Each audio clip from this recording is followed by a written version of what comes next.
Graça e paz do nosso Deus Todo-Poderoso e do nosso Senhor Jesus esteja com todos. Vamos ouvir a palavra do nosso Deus vivo, santo e fiel. Mateus, capítulo 24, no versículo 9 em diante, vai dizer assim: Então vos hão de entregar para seres atormentados e matar-vos-ão, e sereis odiados de todas a gente, por causa do meu nome. Nesse tempo, muitos serão escandalizados e trair-se-ão uns aos outros, e uns aos outros se odiarão. E surgirão muitos falsos profetas que enganarão a muitos. E por se multiplicar a iniquidade, o amor de muitos esfriaria. Mas aquele que perseverar até o fim será salvo.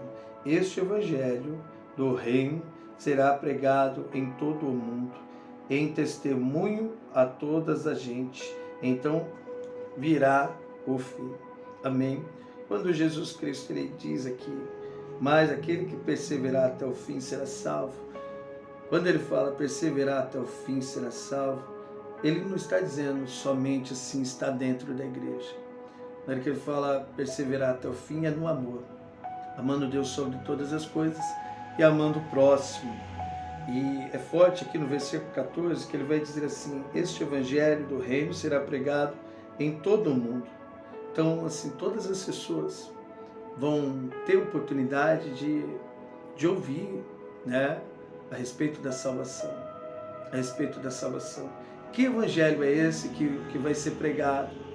O evangelho que vai ser pregado para todo mundo é o mesmo que João Batista ele iniciou pregando. Vamos aqui, ó, Mateus capítulo 3. Mateus capítulo 3. Olha como João Batista ele pregava. Vai dizer assim no versículo 2: arrependei-vos, porque é chegado o reino dos céus.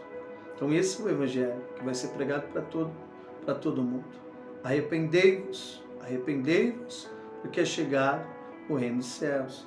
E você vê também aqui em Mateus capítulo 4, quando Jesus inicia também o seu ministério, logo após o batismo, no versículo 17, vai dizer assim: desde então começou Jesus a pregar e a dizer: arrependei-vos, porque é chegado o reino dos céus. Quando fala é chegado o reino dos céus, é o nosso Senhor Jesus. Você tem que aceitar Ele como seu único, suficiente, exclusivo e eterno Senhor Salvador.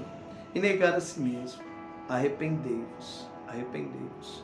Então esse é o evangelho que vai ser pregado para todo mundo, para todo mundo. Esse é o evangelho que foi pregado para mim, né? Arrependei-vos. E você vê que em Atos capítulo 2, Pedro ele vai falar, né, do reino dos céus, vai falar sobre Jesus. E logo em seguida, Atos capítulo 2, depois dele ter falado do nosso Cristo, né, você vê que aquele povo que estava ouvindo a pregação, o ensinamento de Pedro, o coração deles ali, né, mexeu com o coração deles. E Pedro vai dizer assim, no versículo 38, Atos capítulo 2, versículo 38. E disse-lhes Pedro: arrependei-vos e cada um de vós seja batizados em nome de Jesus Cristo, para perdão dos pecados, recebereis o dom do Espírito Santo. Então você vê que o Pedro ele vai iniciar ali falando de Cristo e logo em seguida ele vai dizer assim, ó, arrependei-vos. Então o evangelho que vai ser pregado a toda criatura, em todo o mundo, é esse, é o arrependimento e falando de Cristo, Você vê que aqui em Atos, 3.000 almas vão se render ao cristianismo. Mas a palavra vai dizer em Mateus capítulo 22, versículo 14, que muitos são chamados e poucos são os escolhidos. Então, muitos são chamados e poucos são os escolhidos. Você lembra lá da época de Noé? Você vê que, por exemplo, quantos foram salvos ali? 8 pessoas. 8 pessoas. Noé e sua família. quando a palavra de Deus fala que muitos são chamados e poucos são os escolhidos, é forte isso, porque poucos mesmo, poucos querem ter uma vida assim, temendo a Deus. Igual o Eclesiastes capítulo 12, você vê que Salomão vai dizer assim, de todas as coisas que você tem ouvido, o fim é temer a Deus e guardar os seus mandamentos. Poucas pessoas querem guardar os seus mandamentos. Para que fala assim, muitos são chamados, poucos são os escolhidos, ele está dizendo já no fim, assim, quando Jesus Cristo voltar, poucos vão ser escolhidos, porque assim, os escolhidos vão ser aqueles que guardaram a palavra do Senhor. E o que é guardar a palavra do Senhor, pastor? É amar o próximo, como a si mesmo. Então, por exemplo, para você amar o próximo, primeiro você tem que se amar. Você tem que estar na presença do nosso Deus Todo-Poderoso. E, além disso, você tem que amar, retribuir. Se alguém ali te dá um tapa, você não pode revidar. Né? Você não pode se vingar dessa pessoa. Você tem que amar, você tem que amar. Amar, assim, em todos os momentos, qualquer pessoa que te feriu. Então, por isso que ele vai falar, muitos são chamados, poucos são os escolhidos. Então, não tem assim, essa questão de, eu faço a obra, eu sou pastor, eu sou levita. Não. Assim, quem vai ser escolhido vai ser aqueles que praticaram as obras do amor, amando o próximo. Você vê que, por exemplo, em Mateus capítulo 13, você vê que ele fala da parábola da rede. Deixa eu pôr aqui Mateus capítulo 13. Fala da parábola da rede, no versículo 47, que vai dizer até mesmo o mesmo sentido. Muitos são chamados e poucos são os escolhidos. O versículo 47, olha aqui. Igualmente, o reino dos céus é semelhante a uma rede lançada ao mar, que apanha toda a qualidade de peixe. Então, assim, a rede, ela é lançada. A rede, o que é? A palavra. Ó, igual, o que eu estou fazendo? Lançando a rede, lançando a palavra. Aí, por exemplo, a palavra, ela vai trazer todo tipo de peixe. Mas, no versículo 48 vai dizer assim, estando cheio, os pescadores a puxam para a praia, então, assentando-se, apanham para o cesto os bons, os ruins, porém, lançam fora. Assim será na consumação do século. Virão os anjos e separarão os maus de entre os justos, e lançá-los na fornalha de fogo. Ali haverá pranto e ranger de dentes. Então, por exemplo, você vê que a rede foi lançada.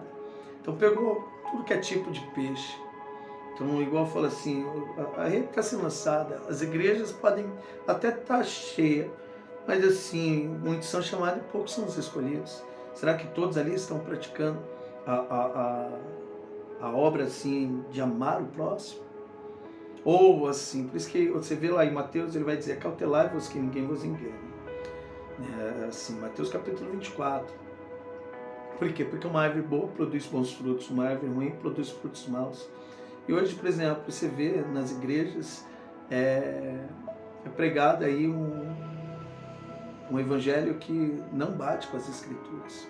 Assim, que a pessoa, ela se torna avarenta, então ela tem esse desejo de conquistar as coisas e passa por cima de quem for para conquistar até mesmo cargo dentro de igrejas, assim vai em empresas, né? Então, cadê o amor? Então, por exemplo, é pregado o joio, vamos dizer assim, não o trigo.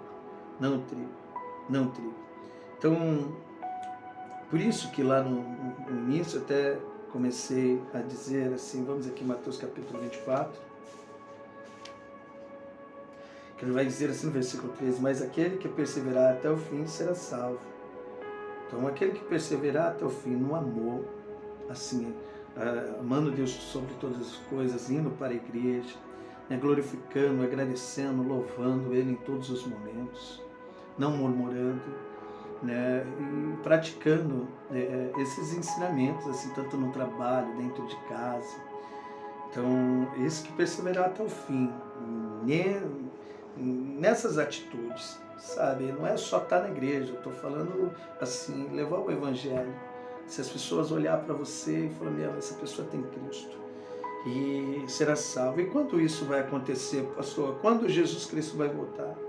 Olha, aqui mesmo no Evangelho de Mateus, capítulo 24, no versículo 36, Jesus Cristo vai dizer que mas daquele dia e hora ninguém sabe, nem os anjos do céu, mas unicamente o Pai. Né? Lá em Tessalonicenses, 2 Tessalonicenses capítulo 2, versículo 1, Paulo vai dizer para a igreja de Tessalônica que eles não precisavam ficar preocupados com o fim, assim, porque não estava próximo, né? Muitas coisas iriam acontecer e ele deixava bem claro, ó, se alguém falar que o fim chegou, não, ainda o anticristo precisa vir. E aqui em Mateus capítulo 24, versículo 32, Jesus dá um sinal assim, da vinda dele aqui. Tudo bem que aqui em Mateus capítulo 36 ele vai falar que nem os anjos, não é somente o Pai vai saber, ninguém, né? Nem os anjos, ninguém, somente o Pai sabe o dia da vinda. Mas aqui ele vai dizer assim, aprendei, pois, esta parábola da figueira, quando já os seus ramos se tornam teiros e brotam folhas, sabem que está próximo o verão. Então, quando ele fala assim dessa figueira, ele está falando do tempo. Quando o terceiro templo for construído, que aí vai ser a entrada ali do anticristo, né? Aqui no versículo 33, ele vai dizer assim, igualmente, quando vistes todas essas coisas, sabeis que ele está próximo às portas. Versículo 34, em verdade vos digo que não passará esta geração sem que todas estas coisas aconteçam. Então, quando ele fala assim, quando fizer lá o templo, que a figueira fala do templo, eu não vou assim esticar, ensinar muito sobre isso, porque meu tempo aqui é curto, mas quando ele está falando da figueira, ele está falando do templo. E quando o terceiro templo for construído, ele fala que essa geração não passará. Uma geração, sabemos que é 100 anos, né? Igual lá vai dizer em Êxodo capítulo 20, versículo 5, e visitarei a iniquidade do pai, ao filho, da terceira e a quarta geração. Então, a geração é 100 anos. É 100 anos. Então, quando o templo, assim, for construído, então essa geração, assim, ó, durante 100 anos, assim, essa geração não passará. Então, é onde que Jesus Cristo pode voltar em qualquer momento, mas assim que fizer o templo, quando o templo for feito. Então, é onde que a gente já tem que estar temendo. Né? Tem que estar temendo, porque em qualquer momento Jesus Cristo ele pode voltar. Por isso que ele está falando, essa geração não passará. Amém? Então, meu irmão, minha irmã, se você já está firme com Jesus, né, assim, Jesus Cristo ainda não voltou. Né? Se você não está fazendo essas obras de amar o próximo, assim, tira a raiva do seu coração. Né? Começa a fazer as obras assim, do amor, amando o próximo, ajudando, porque da mesma forma que Noé ele construía aquela arca, mostrava a misericórdia de Deus. Então, da mesma maneira, Jesus ainda não voltou, esse templo ainda não foi feito. Então, mostra a misericórdia de Deus nas nossas vidas. Se você está congregando na igreja, começa a praticar, tira essa raiva aí do seu irmão, assim, libera o perdão, ajuda o próximo, amém? Esses são os ensinamentos, tá bom? Por isso que ele está falando, muitos são chamados, poucos são os escolhidos. É poucos que querem ter essa obra, é poucos que querem, né, ajudar o próximo, ali, deixar de fazer algo assim para ela, para fazer para o próximo, é poucos. Então, tomara que no meio desses poucos esteja o irmão e a irmã, amém? Ó, forte abraço, um beijo no coração, ficam todos com Deus e até o próximo vídeo.